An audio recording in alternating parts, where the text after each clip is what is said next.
This program is sponsored by Keystone Contracting.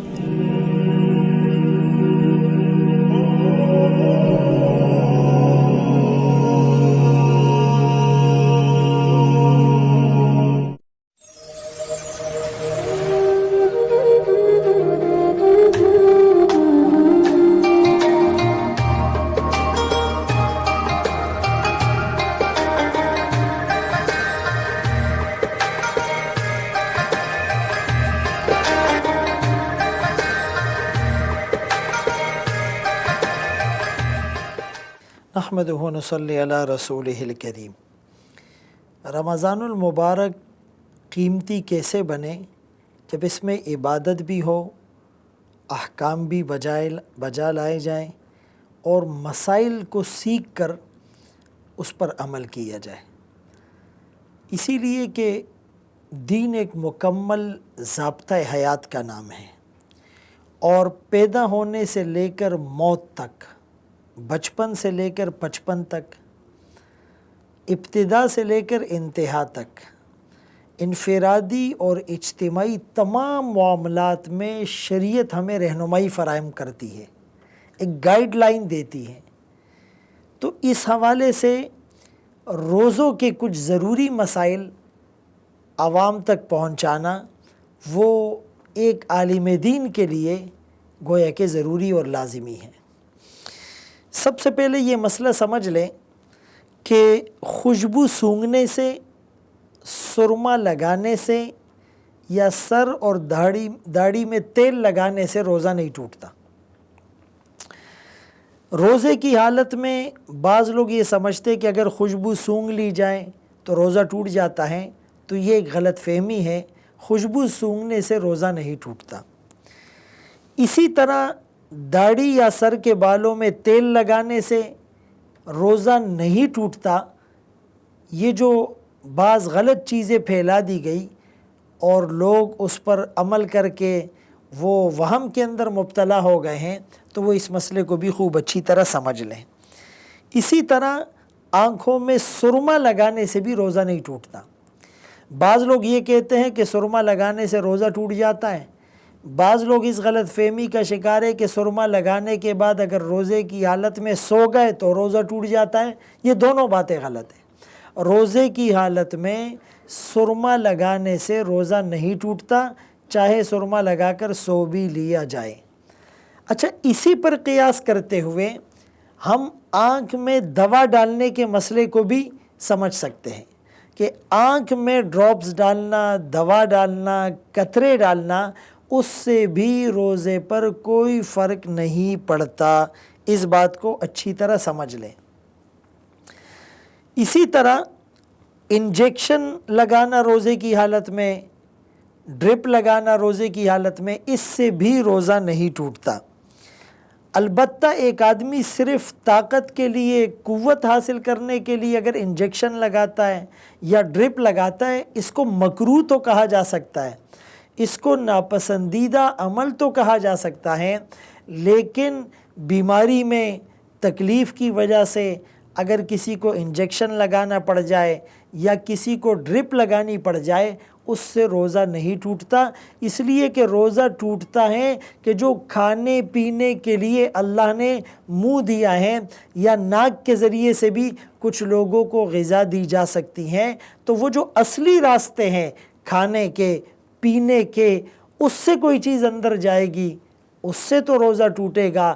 لیکن جیسے injection لگا کر یا ڈرپ لگا کر، رگ کے ذریعے سے یا مسامات کے ذریعے سے اگر کوئی چیز جسم کے اندر داخل کی جاتی ہے، اس سے روزے پر کوئی فرق نہیں پڑتا۔ جب ہم نے انجیکشن کی بات کی تو اس میں کرونا یا کووڈ ویکسین کی بات بھی آ گئی۔ اب وہ انجیکشن کرونا کا ہو، کووڈ کا ہو یا وہ کسی دوسری بیماری کا ہو، انجیکشن لگانے سے روزے پر کوئی فرق نہیں پڑتا، روزہ بالکل نہیں ٹوٹتا، اس کا روزہ برقرار رہتا ہے۔ اسی لیے ان مسائل کو خوب سمجھ کر دوسروں کو بھی صحیح بات پہنچائی جائے۔ آنکھ کے حوالے سے تو ہم بتا چکے ہیں کہ آنکھ میں دوا ڈالنے سے یا سرما لگانے سے روزہ نہیں ٹوٹتا، لیکن کان میں دوا یا پانی وغیرہ ڈالنے سے بھی روزہ نہیں ٹوٹتا۔ بعض لوگ یہ سمجھتے ہیں کہ جی کان میں دوا ڈالی جائے گی تو وہ حلق تک یا دماغ تک اس کا اثر ہو جائے گا، اس لیے کان میں دوا ڈالنے سے روزہ ٹوٹتا ہے۔ تو اس بات کو اچھی طرح سمجھ لے، کان میں دوا ڈالنے سے یا ڈراپ یا دوائی ڈالنے سے یا بالفرض پانی ڈالنے سے روزہ نہیں ٹوٹتا۔ ہاں خدا نخواستہ کسی کے کان میں یعنی کان کے پردے میں سوراخ ہو جائے اور اس سوراخ کی وجہ سے اگر وہ دوا یا وہ پانی اگر اس کے دماغ تک چلا جائے پھر تو روزہ ٹوٹ جائے گا۔ اسی لیے کہ ڈاکٹرز نے جو ریسرچ کی ہے اور جو تحقیق ہیں کہ کان میں ایک پردہ ہوتا ہے اور وہ نازک ہوتا ہے لیکن مضبوط ہوتا ہے، تو وہ کان میں ڈالی ہوئی کسی بھی چیز کو حلق تک جانے سے روکتا ہے۔ لیکن اگر کسی کے کان کے پردے میں سوراخ ہو گیا ہو تب تو دوا ڈالنے سے روزہ ٹوٹ سکتا ہے۔ عام حالات میں کان میں دوا ڈالنے سے یا پانی کے چلے جانے سے روزہ نہیں ٹوٹتا۔ اس بات کو خوب سمجھ لیا جائے۔ ناک میں دوا ڈالنے سے روزہ ٹوٹتا ہے مگر تب جب وہ حلق سے نیچے اتر جائے یا دماغ تک پہنچ جائے۔ اسی لیے روزے کی حالت میں ناک میں دوا ڈالنے سے اور ڈراپس وغیرہ ڈالنے سے اجتناب کرنا چاہیے، اسی لیے کہ میڈیکل نے اس کو پروف کیا کہ ناک کے راستے سے دماغ تک یا حلق تک غذا پہنچائی جا سکتی ہے، اسی لیے ناک میں دوا ڈالنے سے روزہ ٹوٹ جاتا ہے۔ اسی طرح روزے کی حالت میں الٹی کرنا، قے کرنا، وومیٹنگ کرنا، اس مسئلے کو بھی خوب سمجھ لیں۔ تو اس میں دو صورتیں ہوتی ہیں۔ روزے کی حالت میں اگر اپنے اختیار اور ارادے سے الٹی کی، یعنی آپ یوں کہہ سکتے جان بوجھ کر کی، تو اگر وہ الٹی منہ بھر کر ہو تو روزہ ٹوٹ جاتا ہے، اور اگر اس سے کم ہو تو نہیں ٹوٹتا۔ منہ بھر کر قے کرنے کا کیا مطلب؟ کہ اس قے کو روکنا یا واپس نگلنے میں مشکل کا سامنا ہو۔ ایک دفعہ پھر سے اس بات کو سمجھ لے کہ روزے کی حالت میں اگر کسی نے اپنے اختیار، قصد اور ارادے سے قے کی، یعنی جان بوجھ کر کی، اور وہ قے منہ بھر کر تھی تو روزہ ٹوٹ جاتا ہے۔ اگر منہ بھر کر نہیں، تھوڑی سی قے کی تو روزہ نہیں ٹوٹتا۔ لیکن اگر وہ الٹی یا قے خود بخود ہو گئی ہو، بلا اختیار، بلا قصد اور بلا ارادہ، جان بوجھ کر اس نے نہیں کی، تو اس سے روزہ نہیں ٹوٹتا، چاہے جتنی ہو اور جتنی بار ہو، یعنی منہ بھر کر ہو یا اس سے کم ہو، ایک بار ہو یا 3 بار ہو۔ اگر وہ خود بخود قے آ گئی تو اس قے سے آپ کا روزہ نہیں ٹوٹتا۔ البتہ ایک آدمی اپنے اختیار سے اس قے کو واپس پیٹ میں لے جائے تب اس کا روزہ ٹوٹ جاتا ہے، اور اگر بغیر اختیار کے خود بخود قے آئی اور پھر واپس چلی گئی اس سے بھی روزہ نہیں ٹوٹتا۔ اسی طرح ایک ہوتا ہے بھول کر کھا پی لینا روزے کی حالت میں، اور ایک ہوتا ہے غلطی سے کھا پی لینا۔ اس میں 2 چیزیں ہیں جس کو ذرا احتیاط سے سمجھا جائے۔ روزے کی حالت میں بھول کر کسی نے کھا لیا یا پی لیا روزہ نہیں ٹوٹتا، بلکہ یہ اللہ کی طرف سے گویا اس کو ایک انعام مل رہا ہے کہ کھا بھی لیا، پی بھی لیا، روزہ بھی نہیں ٹوٹا۔ بھول کر، اس کو یاد ہی نہیں رہا کہ میرا روزہ تھا۔ اور دوسری صورت جو ہے غلطی سے کھا پی لینا۔ ایک آدمی وضو کر رہا ہے اور وضو کرتے وقت وہ کلی کرتا ہے، اور کلی کرتے ہوئے غلطی سے پانی حلق سے نیچے چلا جائے تو اس کا روزہ ٹوٹ جاتا ہے۔ البتہ اس کو قضا کرنی ہوگی، کفارہ نہیں ہے۔ تو اس مسئلے کو پھر سمجھ لے، روزے کی حالت میں بھول کر کھا پی لینے سے روزہ نہیں ٹوٹتا۔ غلطی سے کوئی چیز کھا لی یا غلطی سے پانی منہ میں حلق میں چلا گیا تو اس صورت میں روزہ ٹوٹ جائے گا، اور اس روزے پر اس کو قضا تو کرنی ہوگی لیکن کفارہ نہیں ہے۔ اللہ اکبر کبیرہ۔ اسی طرح روزے کی حالت میں مکھی، مچھر دھواں دھول مٹی منہ میں چلے جانے کا کیا حکم ہے؟ یاد رہے کہ بلا قصد اور بلا اختیار اگر منہ میں مچھر چلا گیا، مکھی چلی گئی، دھواں، ڈسٹنگ، تو اس سے روزہ نہیں ٹوٹتا، لیکن اگر کوئی جان بوجھ کر ایسا کرے گا تو اس سے روزہ ٹوٹ جائے گا اور اس میں قضا لازم ہوگی، کفارہ نہیں ہے۔ بہت سے لوگ ایسی فیکٹری میں، کمپنیز میں کام کرتے ہیں جس میں ادویات یا دیگر چیزوں کے پاؤڈر تیار ہوتے ہیں، اس میں آلودگی ہوتی ہے، پولوشن ہوتی ہے، ڈسٹنگ ہوتی ہے، اس میں مثال کے طور پہ گرد و غبار، دھول مٹی ہوتی ہے۔ تو زیادہ بہتر تو یہ ہے کہ روزے کی حالت میں ماسک پہن کر وہ اپنی ڈیوٹی سر انجام دے تاکہ کوئی چیز اندر جائے نہ۔ لیکن خدا نخواستہ اگر کوئی ذرات دھول مٹی کے بلا اختیار اس کے حلق کے اندر چلے جائے، اس سے روزے پر کوئی اثر نہیں پڑتا۔ روزے کی حالت میں مسواک، ٹوتھ پیسٹ اور منجن کا کیا حکم ہے؟ روزے کی حالت میں مسواک کرنا درست ہے، چاہے وہ مسواک خشک ہو یا تر ہو، اس سے روزے پر کوئی اثر نہیں پڑتا، لیکن ٹوتھ پیسٹ یا منجن لگانا مکروہ ہے۔ اچھا، ٹوتھ پیسٹ کسی نے ایسے کی کہ اس کو 100% یقین تھا کہ اس پیسٹ کے کچھ اثرات حلق میں نہیں گئے تو روزہ نہیں ٹوٹتا، لیکن غالب گمان یہ ہے کہ لعاب میں وہ پیسٹ کے ذرات مل کر حلق تک جا سکتے ہیں، خطرہ موجود ہے، اسی لیے مکروہ تو ہے۔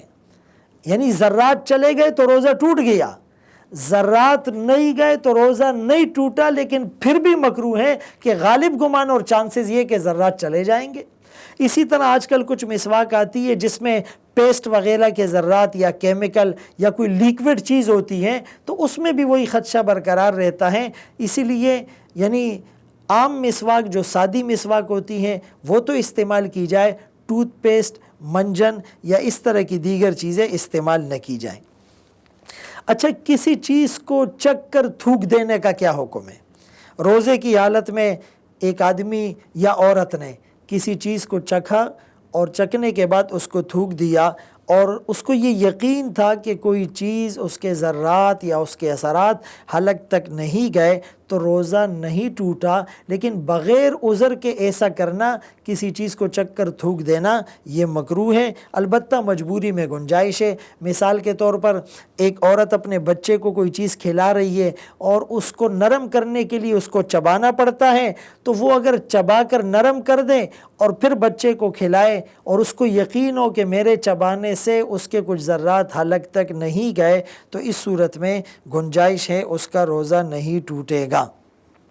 ان تمام مسائل کو ہم سیکھ کر دوسروں کو بھی بتاتے رہیں۔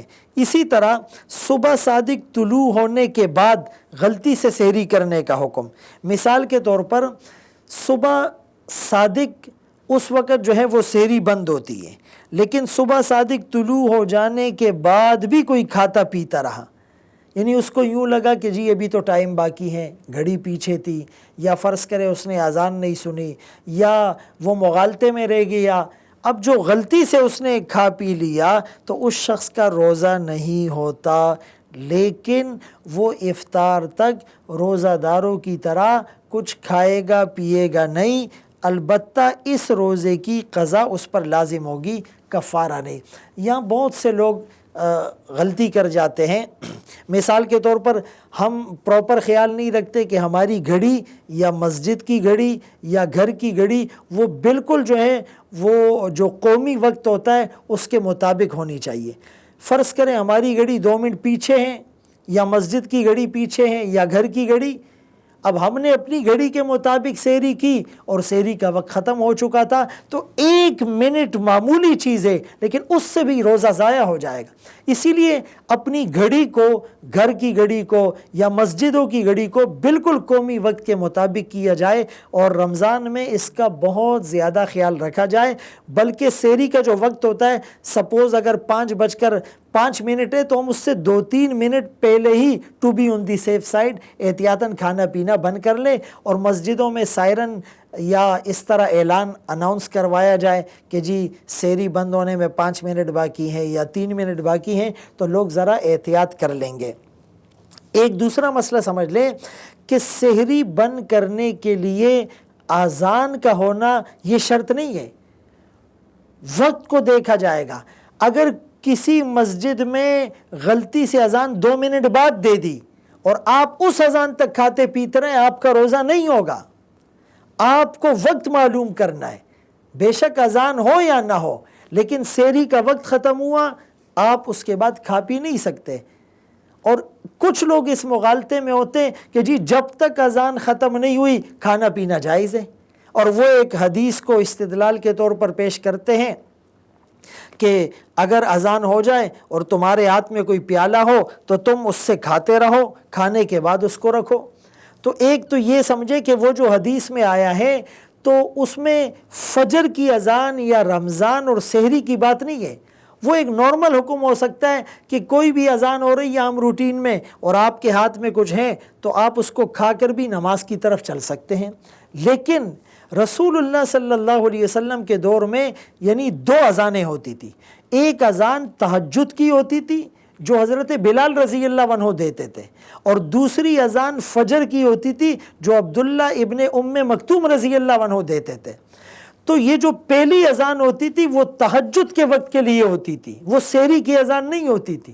اسی لیے رسول اللہ صلی اللہ علیہ وسلم نے فرمایا لا یغرنکم نداء بلال، بلال کی اذان تمہیں دھوکے میں نہ ڈالے، یعنی وہ سحری کا وقت ختم نہیں ہوا، کہ بلال تو سحری کے لیے اذان دیتا ہے اور عبداللہ ابن ام مکتوم فجر کے لیے اذان دیتا ہے، تو وہ اس زمانے میں مسئلہ الگ تھا۔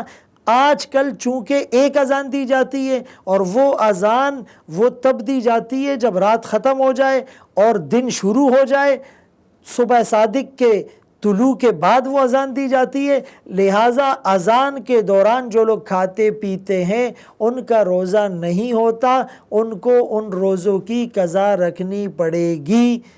روزے میں احتیاط کی جائے اور اذان سے 2-3 منٹ پہلے کھانا پینا بند کر دیا جائے۔ اللہ تعالیٰ ہم سب کو ان باتوں پر عمل کی توفیق نصیب فرمائے۔